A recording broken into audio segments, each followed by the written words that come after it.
বাঙালির জাতীয় জীবনের সবচাইতে গৌরবান্বিত একটা স্তম্ভ, যেটা আমাদেরকে মনে করিয়ে দেয় আমরা জাতিগত হিসেবে তখন সবাই একাত্মবদ্ধ ছিলাম, এবং সবাই একাত্মবদ্ধ হওয়ার কারণেই কিন্তু আজকের এই স্বাধীন রাষ্ট্র বাংলা ভাষা, আমাদের প্রাণের স্পন্দন সেই বাংলা ভাষা, সে আন্তর্জাতিক মাতৃভাষা হিসেবে এখন সারা বিশ্বে স্বীকৃত।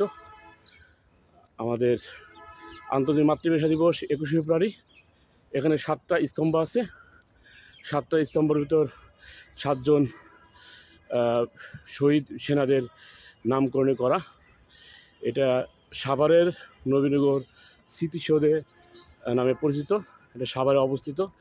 পাশেই দেখতেছেন স্মৃতিসৌধের স্মৃতিস্তম্ভের পিছনে কী সুন্দর ভিউ, ক্যানেল, ভাসমান পুকুর এবং চারপাশে সে অরণ্য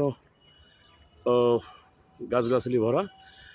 পাশেই পাখিটাকে কোলাহলমুক্ত আপনাদেরকে দেখানোর চেষ্টা করলাম সাধ্যমতো। ইনশাল্লাহ আপনারা বেশি বেশি লাইক, শেয়ার, কমেন্ট করবেন। আমার ভুল হতে পারে, মাফ করবেন।